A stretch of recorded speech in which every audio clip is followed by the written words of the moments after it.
Alors, les syndicats, eh ben, écoutez, tout va bien, oui, absolument. La CGT Cheminots et Sudrail appellent donc les contrôleurs et les conducteurs à la grève cette semaine. Voilà, à partir du 5 mai, la CGT insistant sur les 5, 6 et 7 mai. De son côté, Sud évoque le 6 mai pour les agents de maintenance, le 7 pour les conducteurs, etc., etc. Si le 8 mai, voilà, en raison d'un mouvement social, donc le trafic des trains TGV Inouï et Ouigo pourrait être perturbé entre le lundi 5 mai et le dimanche 11 mai. À bon entendeur et à bon voyageur, salut. Alors, qu'est-ce qui se passe avec les syndicats ? Ben, il se passe des choses. Écoutez. Sud Radio André Berkoff. Berkoff dans tous ses états, ça balance pas mal sur Sud Radio. Je vais vous dire les gars, ce qu'il faut faire pour faire augmenter vos salaires. D'abord parler avec les potes et faire une section syndicale. Tous solidaires, ce sera pas long pour faire la nique au patron. Moins d'heures de boulot. Eh oui, François Béranger, c'était les beaux moments de 68, effectivement. Faites la nique au patron, faites une section syndicale, très bien, effectivement, pendant très longtemps, ça a été ça. Mais aujourd'hui, qu'est-ce qui se passe ? Eh bien, on apprend par le canard enchaîné que les syndicats ont perdu environ 400 000 adhérents, 370 000 adhérents en 9 ans. En revanche, du point de vue des mannes et de l'enrichissement, ça va très bien, merci. Benoît Perrin, bonjour.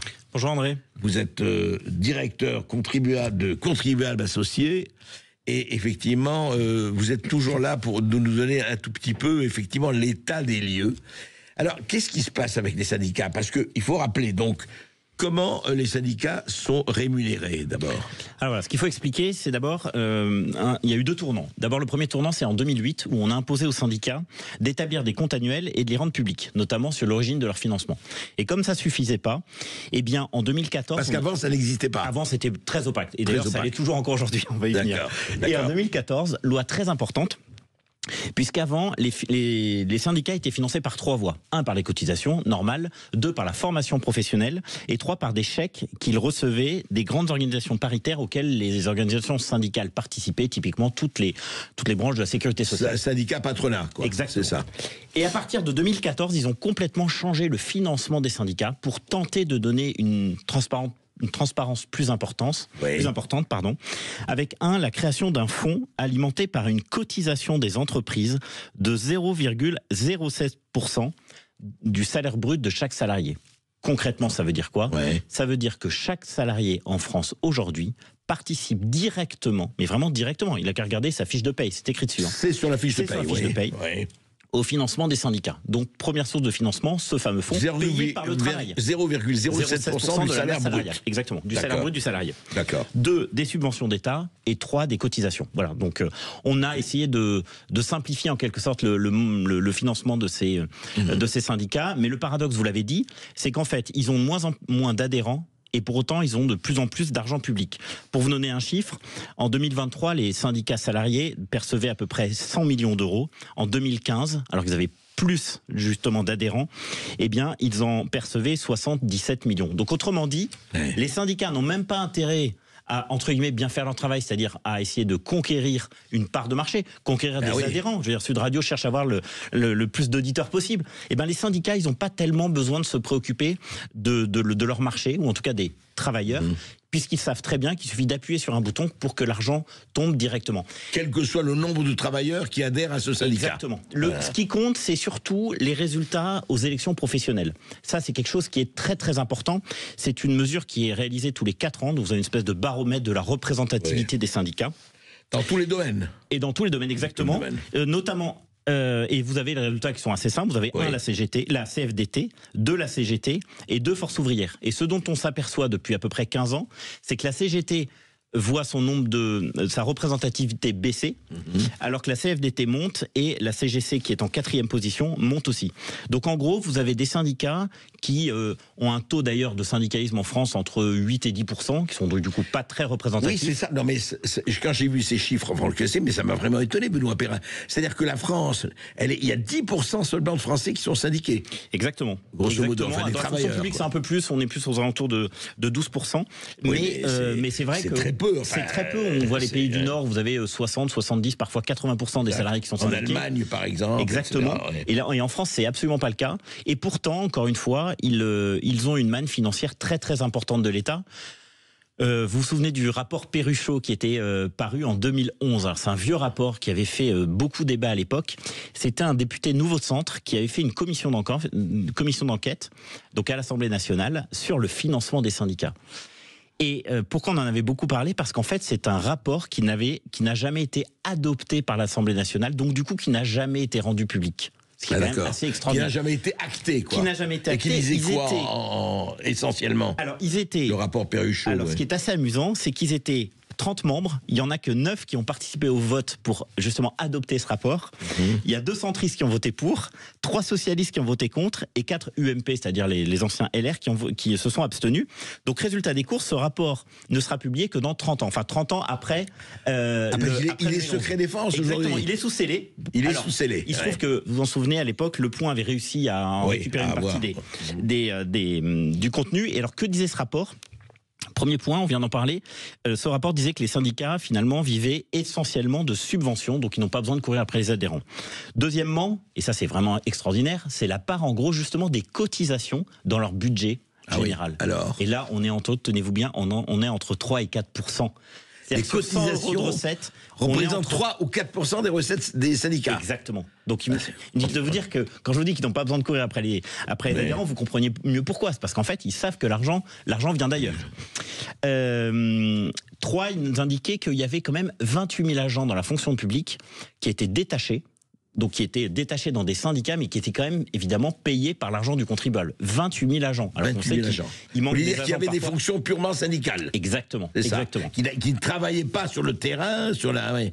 D'accord. Exactement. Qui ne travaillaient pas sur le terrain, mais qui travaillaient bien pour les syndicats, en revanche. Pour le syndicat. Et quatrième information importante, c'est en fait le coût, en quelque sorte, du syndicalisme en France. Et là, le rapport est assez explicite. Il parle d'un chiffre de 4 milliards. 4 milliards, c'est à peu près le tiers du budget de la justice, pour vous donner un rapport.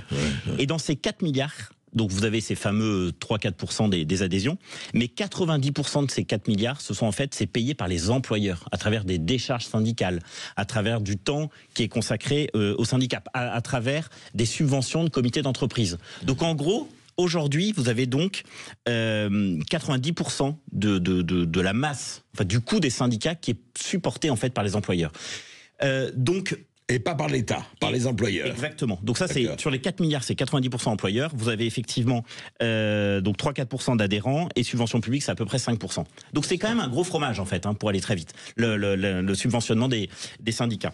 Alors l'année dernière, on a su, puisqu'il y a eu un rapport qui vient d'être publié par l'association de gestion du Fonds paritaire national, qui indique en gros, on sait que les organisations syndicales, quand je dis syndicales, c'est à la fois entre guillemets ouvriers, enfin salariés, et patronales. Et patronales, oui. Ils ont eu à peu près 150 millions l'année dernière. 150 millions d'euros. Et vous en avez 100 millions. Les syndicats ont reçu 150 millions d'euros. Exactement, de subventions pures. De subventions pures, d'accord. Et vous en avez 100 qui sont allés aux syndicats des salariés et 50 qui sont allés aux organisations patronales. Donc vous avez un système finalement assez particulier, où vous avez des salariés qui, sans le savoir, financent, des contribuables qui, sans le savoir, c'est-à-dire que la totalité des salariés financent, même s'ils n'adhèrent à aucun syndicat. Exactement, via son bulletin de salaire. Ouais, bien son bulletin de salaire. Donc il l'a pas choisi, vous avez raison. Et pourtant il finance. Voilà, c'est comme ça que le législateur en fait a basculé en quelque sorte le financement qui avant était principalement assis sur la formation professionnelle. Maintenant c'est assis sur chacun d'entre nous. Et en fait, alors Benoît Perrin, ça change quoi par rapport à avant ? Est-ce que ça améliore, au contraire, ça fait quoi ? Alors, ce qui est intéressant, c'est comme toujours, faut se baser sur le rapport de la Cour des comptes, qui font souvent des excellents rapports. Et le dernier rapport de la Cour des comptes... non suivi d'exécution, mais ça c'est autre chose. C'est un autre sujet, exactement. Mais c'est quand même une source d'information extraordinaire. Et là, il y a un rapport qui est sorti, mais il y a quelques mois, enfin il y a à peu près un an, pardon, en février 2024, qui a analysé justement l'organisation de ce fonds, c'est-à-dire en gros comment a travaillé ce fonds qui donc encore une fois collecte l'argent des syndicats pour les syndicats et ensuite les donne aux syndicats. Eh bien le rapport de la Cour des comptes, est assez dur en fait avec la gestion de cet argent-là, avec 2 remarques principales. La première, c'est qu'il dit que l'objectif de transparence des financements est pas pleinement atteint. Autrement dit, il y a des règles complexes et peu lisibles pour justement attribuer cet argent aux syndicats.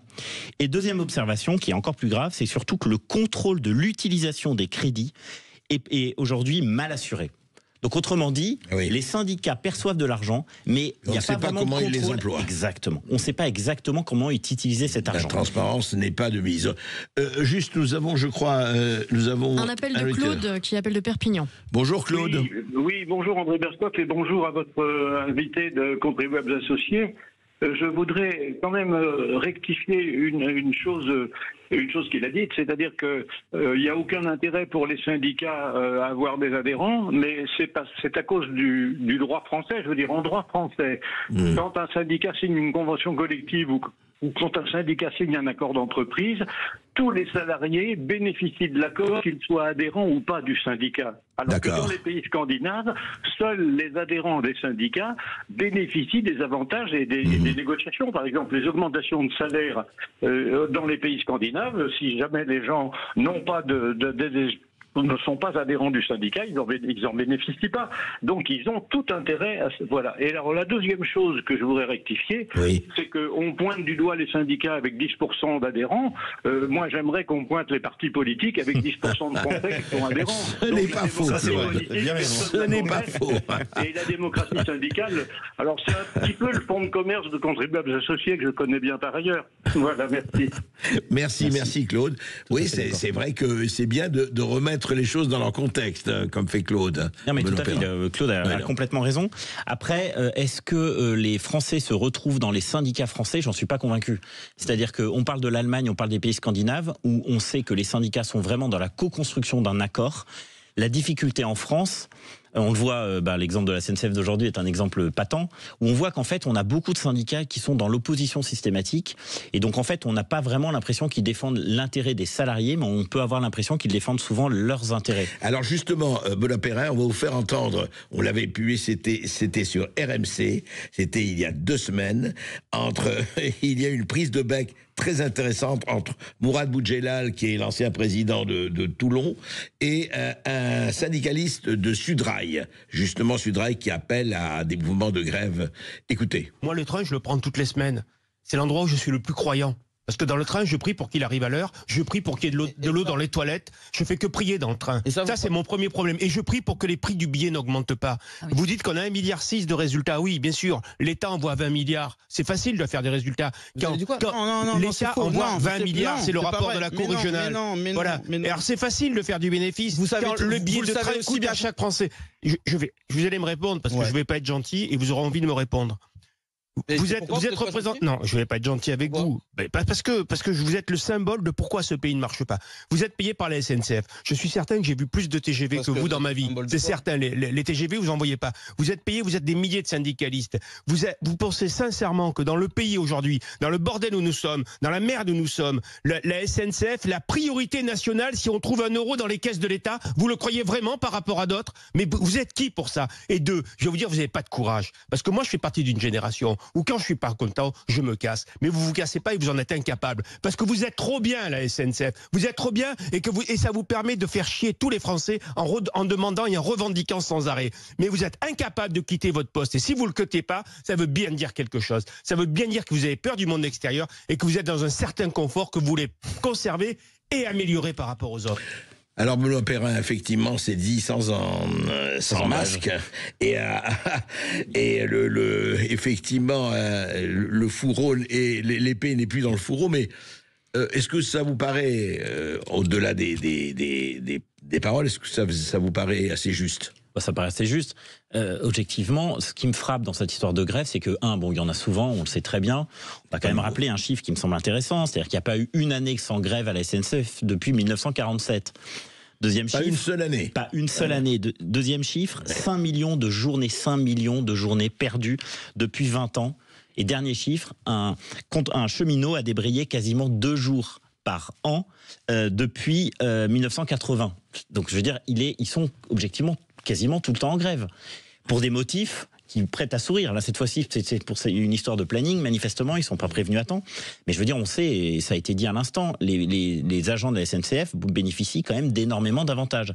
Donc ce qui est scandaleux, je crois, c'est qu'effectivement, ils font la grève tout le temps pour rien. Et deuxièmement, ce que je trouve absolument extraordinaire avec ces syndicalistes de la SNCF, c'est quand même qu'il n'y a jamais un mot de compassion pour les usagers. il n'y a jamais un mot sur les usagers.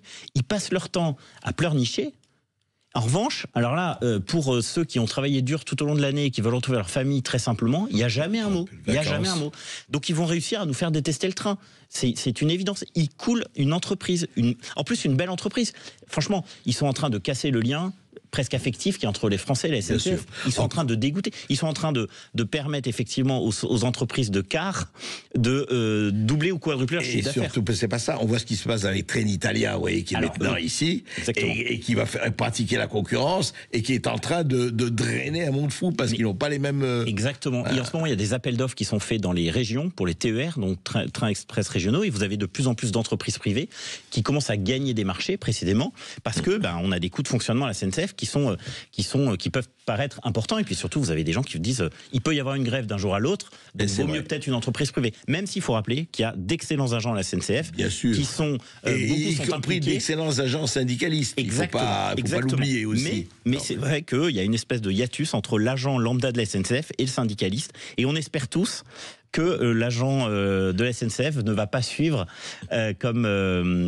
trop fortement, en quelque sorte, les appels à la grève des syndicats, parce que sinon, encore une fois, ils vont ici la branche sur laquelle ils sont assis. Merci Benoît Perrin. En tout cas, écoutez, on suivra tout ça, mais on espère que la manne céleste sera peut-être plus concurrentielle. On verra.